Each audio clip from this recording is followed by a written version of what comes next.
Nah, Bupati Jember gimana nih? Udah benar dikembalikan atau gimana gitu? Dikembalikan ke siapa?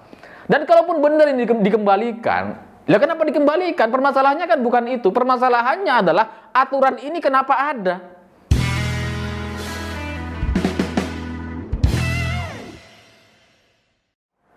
Selamat malam para mantan, selamat malam untuk semua rupiah yang pernah kita hambur-hamburkan. Yang atas nama rasa cinta, rasa nyaman, bahagia, nggak peduli berapa harganya, yang penting traktir. Ya, orang-orang yang jatuh cinta itu suka lupa sisa saldo gitu ya. Nah, di tengah pandemi seperti sekarang, itu ada banyak orang yang lebih nggak logis lagi gitu ya. Mereka suka tes swab, PCR, rapid test, antigen, macam-macam itu. Padahal nggak pengen naik pesawat atau naik kereta. Cuma ingin mengobati rasa penasaran dan pengen tahu, saya ini lagi sakit atau lagi sembuh. Makanya mereka tes gitu. Padahal ya nggak ada gejala apapun gitu. Atau berapa banyak dari kita yang beli oximeter, yang tiap hari ngetes saturasi oksigen, cuma karena iseng gitu. Padahal nafasnya ya biasa aja, normal gitu. Cuma dites aja terus gitu. Nah, di Jember ini jauh lebih nggak logis lagi karena bupatinya mendapatkan uang sebesar 70.500.000 rupiah dari pemakaman atau penguburan jenazah COVID. Padahal bupatinya ini nggak ikut ngangkat jenazahnya, nggak ikut membersihkan gitu, nggak ikut nguburin, bahkan mungkin juga nggak pernah lihat gitu. Untuk semua penguburan yang ada di sana, ya iyalah banyak banget kan, nggak mungkin bupatinya hadir tiap pemakaman gitu ya. Tapi bupatinya dapat duit gitu. 100.000 per kepala, per jenazah. Ini kan luar biasa gitu. 70 juta ini bagi sebagian orang ya mungkin kecil gitu ya. Bagi Vanessa Angel ya cukup semalam lah gitu ya. Tapi bagi kita ini kan cukup untuk setahun gitu. Untuk makan, bayar listrik, bayar wifi gitu, macam-macam. Cukup ini. Apalagi bupati sudah punya operasional, sudah punya gaji, sudah punya tunjangan, macam-macam sudah dapatnya, tapi masih ditambah dengan biaya pemakaman. Ini kan apa-apaan gitu. Dan yang lebih menyedihkan lagi, yang dapat gak cuma bupatinya, tapi sekda, kepala-kepala dinas dapat semua. Ini gila gitu. Jadi jenazah itu jadi kayak tambang emas gitu. Tiap ada jenazah yang meninggal dapat duit mereka. Otomatis gitu. Ini kan sebuah sistem yang luar biasa enak gitu ya. Karena kalau kita bayangkan deh, ini nggak cuma kalau dari pejabatnya aja, bupati, sekda, kepala dinas, anggaplah 5 orang. Ini belum lagi biaya APD. Tim penguburan misalkan ada 5 orang, APD-nya 30.000, kali 5 udah 150.000. Ini baru APD loh, belum timnya. Belum bayar orangnya, belum supirnya, belum ambulannya, belum orang yang gali kuburnya. Belum yang bikin peti matinya. Banyak gitu. Banyak banget. Jadi wajar kalau kemudian ada banyak kasus yang mengajak orang agar mau di-COVID-kan gitu. Meskipun meninggalnya karena asma, karena diabetes, jantung, paru-paru, kanker, liver, macam-macam gitu ya. Tapi diajak untuk supaya mau positif COVID. Ya karena ini, kalau mati biasa nggak ada duit yang bisa diambil dari APBD gitu. Tapi kalau matinya karena COVID, bisa dihitung tuh, bisa dapat semuanya. Bupati, sekda, kepala dinas, dapat semuanya. Enak gitu. Makanya jangan heran, ada banyak kasus sebelum ini, orang yang tabrakan di positif COVID. Ada orang meninggal dunia karena tenggelam, positif COVID. Ya karena ini mungkin ya, karena ada anggarannya gitu. Dan anggarannya besar juga ternyata gitu, cukup untuk banyak orang. Dan kita juga nggak heran kenapa kemudian Anies Baswedan itu sering sekali ngelihat kuburan. Karena ngitung itu mungkin ya. Ini ada berapa? 100, 10 juta. Enak gitu ya. Nggak kerja, nggak ngapain, karena ada orang meninggal dunia, dia dapat. Kalau di Jember 100.000, di Jakarta bisa berapa tuh harganya? Bisa lebih dari itu gitu, bisa 500.000, bisa 1 juta per orang gitu. Kan enak, pantas aja Anies tuh kalau kunjungan ya ke kuburan, ngelihat peti mati, bisnis ini gitu. Udah jelas cuan ini gitu. Udah jelas untung. Dan kalau kemudian Bupati Jember mengatakan dana ini sudah dikembalikan, kemudian dibenarkan oleh sekda, kepala dinas, juga gubernur Jawa Timur mengatakan memang sudah dikembalikan katanya. Pertanyaannya kan dikembalikan kepada siapa? Ke siapa? Jangan-jangan kayak gubernur PKS itu gitu ya. Beli mobil mahal miliaran rupiah, setelah viral dihujat banyak orang dikembalikan. Tapi dikembalikannya ke Satgas Covid. Padahal semua kepala daerah itu Satgas Covid. Artinya dia mengembalikan mobilnya ke dirinya sendiri. Nah, Bupati Jember gimana nih? Udah benar dikembalikan atau gimana gitu? Dikembalikan ke siapa? Dan kalaupun benar ini dikembalikan, lah kenapa dikembalikan? Permasalahannya kan bukan itu. Permasalahannya adalah aturan ini kenapa ada? Sejak awal kenapa ada gitu? Kalau Anda sadar bahwa aturan ini nggak boleh dan nggak bagus, nggak etis, ya hapuslah. Ini malah disahkan. Nah, yang bikin aturan ini kan kalian sendiri loh. Bukan saya, bukan orang-orang luar gitu. Ya Bupati, DPRD, Kepala Dinas, Sekda, ini kan ngobrol bersama-sama untuk merumuskan aturan ini. Tapi sekarang setelah aturan ini ada dan ketahuan dan viral, kalian sok berpura-pura mau mengembalikannya. Sejak awal padahal itu dilakukan ya demi uang-uang kalian gitu. Aturan ini dibuat supaya apa? Supaya kalian dapat uang kan? Bukan supaya mau dikasih santunan ke orang lain kan? Kalau emang itu bahasanya mau santunan ke orang lain, ya jangan kasih ke kantong kalian gitu. Bikin undang-undang santunan kepada korban COVID. Itu baru bener. Ini sok-sok mau berjiwa sosial, mau kasih santunan ke orang-orang korban gitu. Omong kosong. Omong kosong. Dan yang lebih menyakitkan saya, bupatinya ini mengatakan bahwa ini legal, ini sah, ini ada aturannya. Ya ini benar-benar luar biasa ya. Emang sih sah, emang sih benar gitu.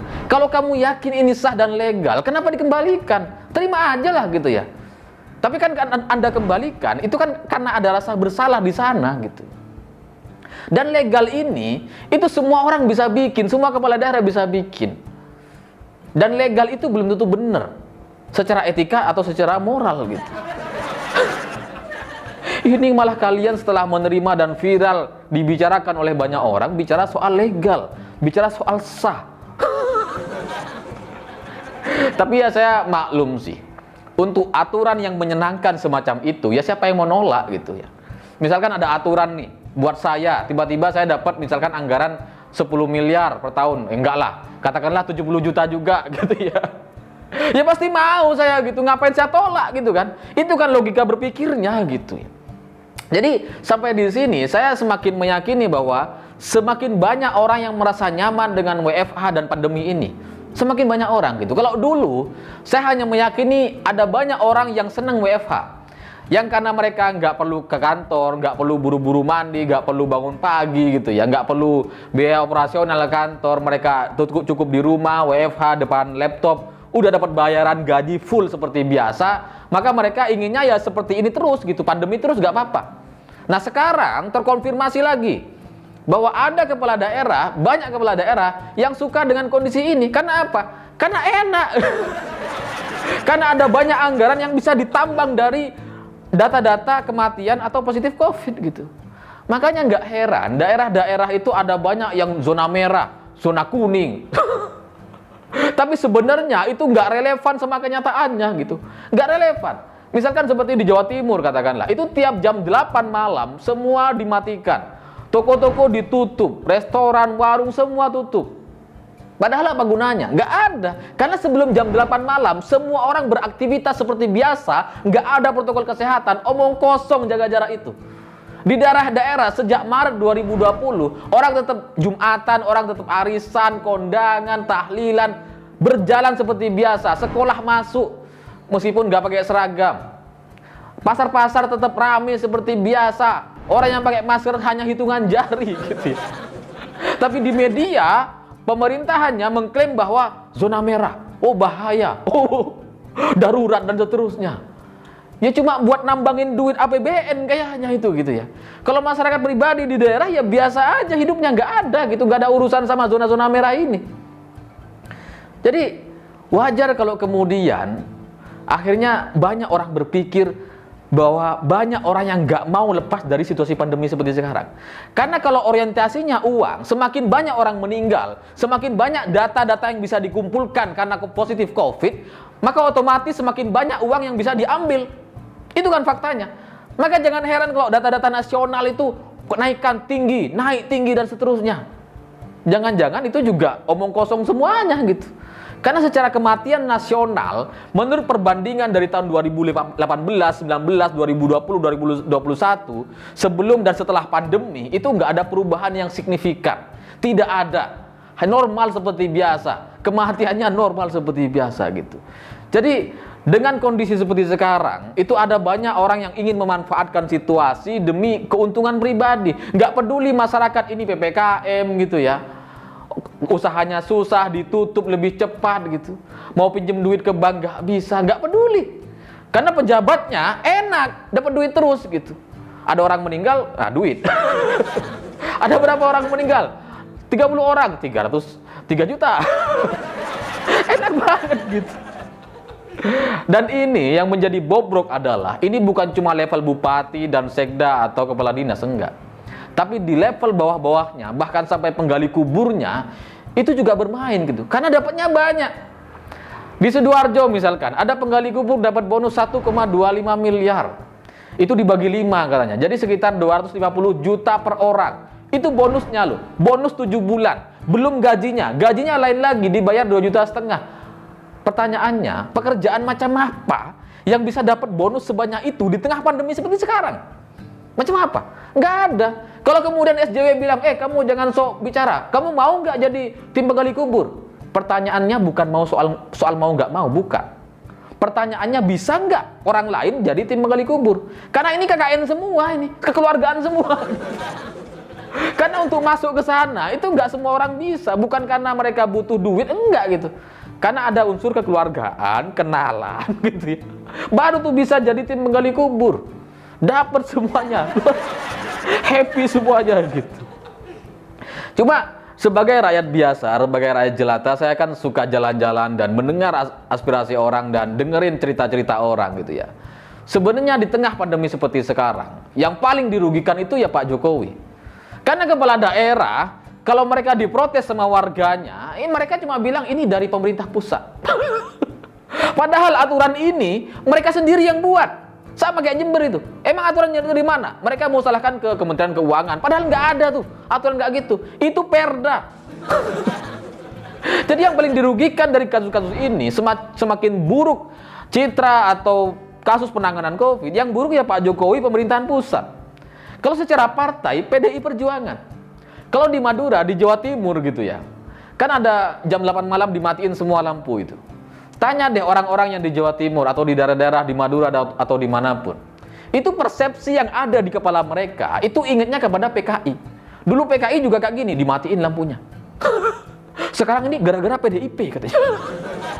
Padahal ini keputusan daerah loh. Keputusan daerah. Lalu kemudian soal Jember ini juga lebih lucu.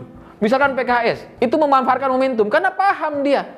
Semakin buruk penanganan pandemi di suatu daerah, entah di daerah manapun, nggak peduli dari partai apapun, itu yang jelek Pak Jokowi. Maka ketika ada kasus semacam ini, Bupati Jember ada kasus 70 juta, dapat 70 juta gitu, PKS langsung bicara. Wah, ini nggak manusiawi, nggak empati, nggak etis dan seterusnya. Padahal Bupati ini maju di pilkada atas dukungan PKS. Jadi, tapi di media dia sok menyalahkan gitu. Coba tegurlah aturannya diubah, bisa nggak gitu ya. Nah, Bupati Jember ini supaya lebih jelas, ini didukung oleh Nasdem, Demokrat, PKS, P3 dan Berkarya. Supaya jelas ini. Supaya kita jelas ini dari partai mana gitu ya. Nah, dan terakhir bagi saya, ini sebenarnya juga bukan cuma Jember kok gitu ya. Ada banyak daerah. Kalau kita mau berani untuk bertanya ke setiap kepala daerah di seluruh Indonesia, berani nggak mereka menjawab bahwa di daerah saya tidak ada penghitungan semacam ini, tidak ada subsidi atau dana untuk bupati atau kepala daerah, kepala dinas atau sekda dari setiap pemakaman COVID? Nggak ada. Berani nggak? Nggak mungkin berani. Nggak mungkin berani. Karena apa? Ya karena mereka selama ini menikmati itu gitu. Selama nggak ditanya, ya udah diam aja gitu. Jadi kalau bisa, saya mengusulkan kepada Presiden untuk mengaudit semua pengeluaran pemerintah gitu, pemerintah daerah. Coba diaudit semuanya. Ini jangan-jangan semua orang menambang uang dari APBN kita untuk kepentingan pribadinya, untuk nyalon lagi di 2024. Jangan-jangan menteri-menterinya juga gitu. Bukan cuma kepala daerah. Jangan-jangan gubernur DKI-nya juga gitu. Karena ada jelas indikasinya gitu. Suka main ke kuburan, suka ngitung kuburan, dan suka bilang bahwa kematian yang real itu lebih besar dari yang dilaporkan. Itu maksudnya apa? Itu maksudnya kan pengen bilang bahwa anggaran yang dia dapat itu lebih kecil dari yang sebenarnya di lapangan. Itu kan maksudnya gitu. Jadi ya kepada PDI Perjuangan, kepada Pak Jokowi, tolong ini dievaluasi lagi, tolong anggaran-anggaran ini diperketat lagi. Karena yang rugi ya Bapak sendiri, PDI Perjuangan sendiri gitu. Bagaimanapun ini hanya saran atau opini dari orang biasa, rakyat jelata. Semoga ini bermanfaat, semoga ini bisa dijadikan evaluasi bersama. Saya pikir itu, terima kasih sudah menonton. Begitulah kura-kura.